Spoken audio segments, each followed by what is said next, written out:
Oh, welcome to our home.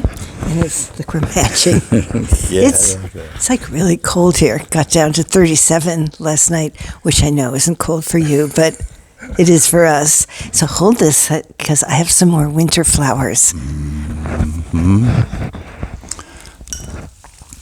Whoa. So these are really just magnificent.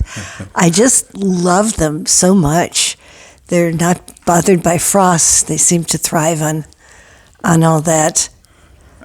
Okay. Proteus and leucodendron. Wherever possible, we have to begin with flowers. So this is going to be an interesting story that I'm going to tell today. You don't really know which one I picked out, but the whole theme. But they're always good. The whole theme today is about forgiveness.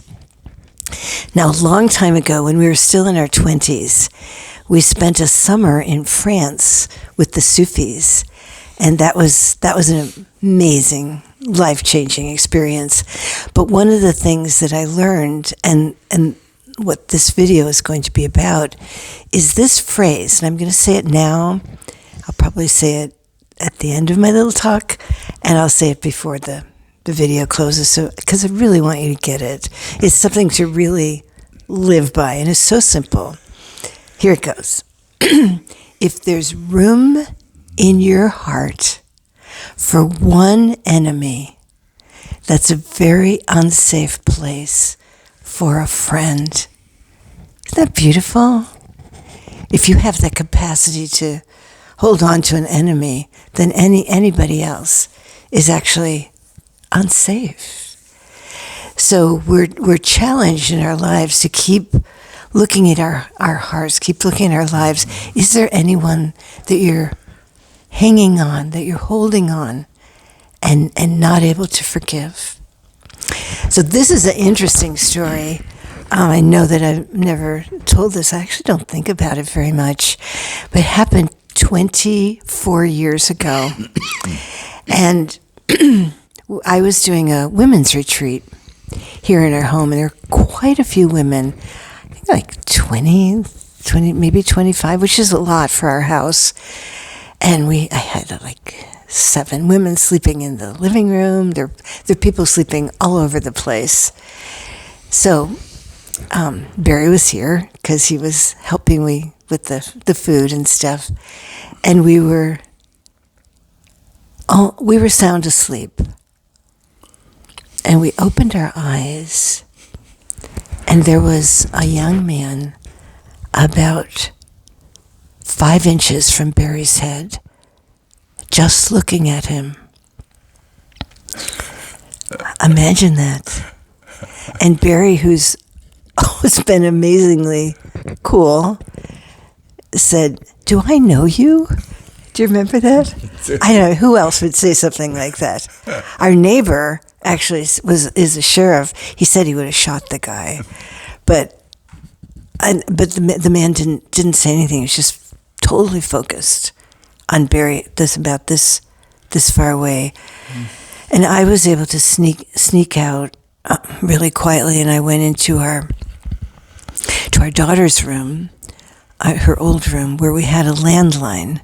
And I locked the door, and I called 911. And so that's what I was doing. Meanwhile, Barry was dealing with this young man. And, Barry, if you could really concisely tell what you were doing without all the details. No, it is concise because, I realized he was either crazy or drunk or something. He was out of it. And I just, I got up and I said, "Let me get dressed and I can see if I can help you," or something like that. And that was actually, then he actually left our bedroom and he went across the hall and he went into our son's bedroom, and he was having a sleepover that night with his friend, and this young man jumped. He had boots on. He jumped up on our son's bed with one foot on either side of him, of his head, and he was just standing there. And I just coaxed him down, and our son and his friend never woke up. Anyway, it was this whole thing. He had gone through the house. No one that was asleep in the living room had woken up. We had puppies at the time. I think he had gone through. He had looked at the puppies. He had gone through Barry's office. Yeah. And it was a whole big thing. Fortunately, the police came. They were supposed to come quietly, but they came with full sirens and on, a whole bunch of cars, and they were able, big struggle, they were able to subdue this man and take him. And he spent the night in jail. Meanwhile, but to be actually, to add just a little bit more, he got more and more aggressive. And I was outside, and there were all these cars in the driveway from the women, and he started, being more aggressive and trying to get to me, and I was keeping cars between us, and I was trying to talk him down, but at the same time he was trying to get me, and not in a nice way. So it was a deal. You can imagine. We did not sleep that night. It was like nothing like that had ever happened to us. And the next morning, some of the women, well, actually, by the time the police, with all the sirens and on, everyone was aware of it, of what was. Nobody slept. No one really felt safe. We had to. The gift of it for the women's retreat is people started talking about. It triggered things in just about everyone, and we really worked on healing with that. So, and I did a morning session, and then I did an afternoon session. Toward the end of the afternoon session, there was a knock on the door, and Barry went to get it, and it was this man. And Barry came and got me, and I ended the session with the women, and we went into the back office, and he had come to apologize. That's why I'm telling you this. He was so sincere in apologizing, and he explained that both of his parents are alcoholics, and he was a young man, like 17 maybe. Maybe a little older, yeah. He had never really ever had that much to drink, and he blacked out, and he realized that he needed help. He was so sincere and so vulnerable that we, in our hearts, we just forgave him, even though it had been this huge thing that had caused so much upset. We hugged him, and we forgave him. And that's why I hardly ever think of this story, but because it's so gone, and that's what we need to do in our hearts is to really forgive.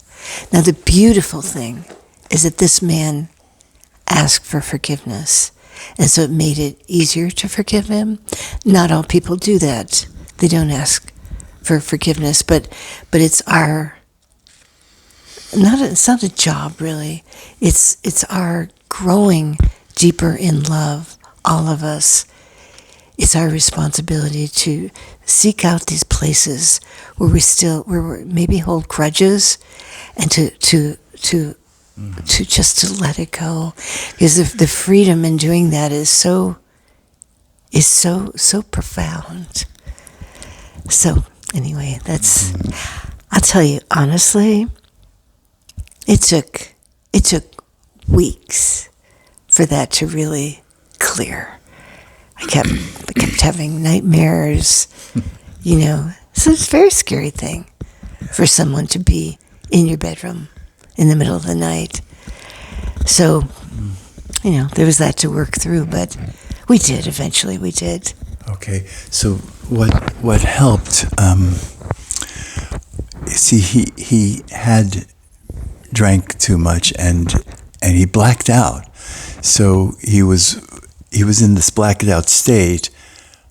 He had no memory of anything that he did, you see. So what he did that day when he was apologizing so deeply, he had heard some things, but he asked us, he needed to know everything that he had done. And so we told him everything. And with each thing, he just was so deeply saddened and apologizing. And so actually that made it easier to forgive him. Yeah.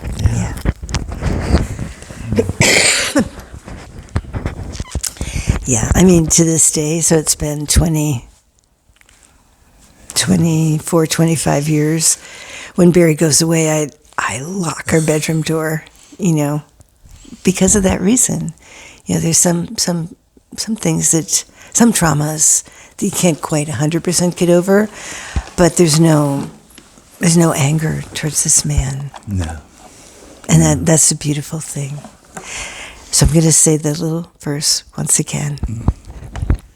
If there's room in your heart for one enemy, that's a very unsafe place for a friend. All right. I want you. Could I even maybe say,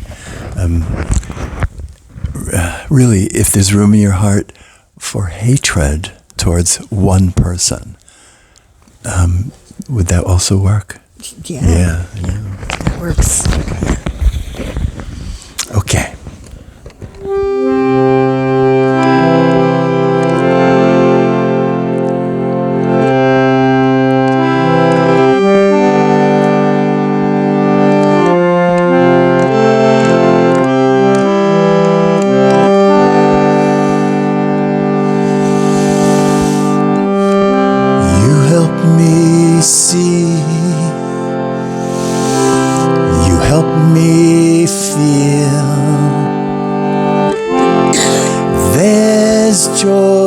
Inside of me,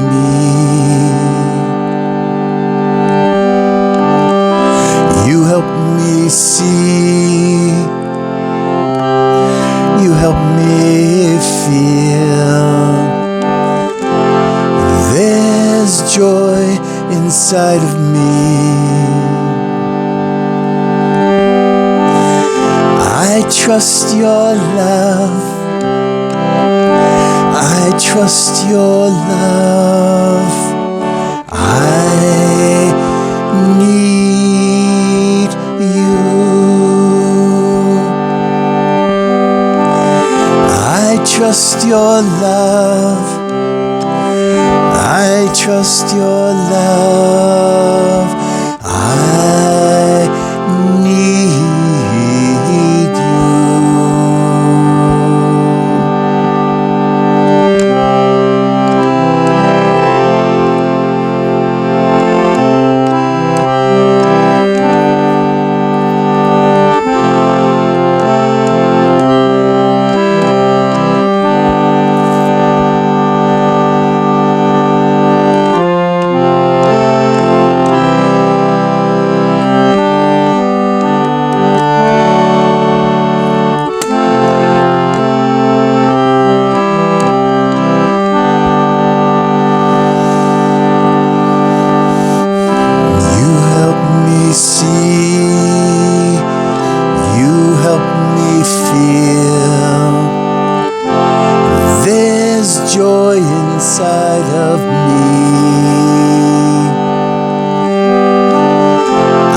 Trust your love. I trust your love. I need you.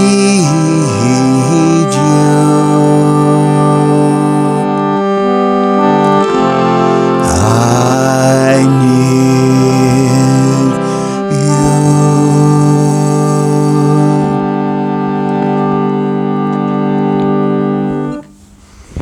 you. Take a moment, close your eyes, and just feel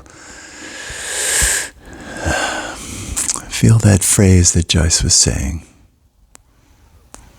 And really, take just a moment. And if there's someone that you're really having trouble with forgiving, someone that you're actually not liking and holding in your heart as an enemy, just take a moment and allow a higher presence to help you recognize this person as a child of God. Okay, to recognize that their soul is deeper than their actions or their words, and that they want the same thing you want, which is love. So if you can take even the tiniest step towards forgiveness, that would really liberate you as a safe person.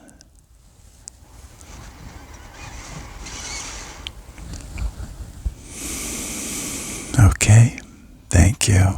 Yeah, you can open your eyes.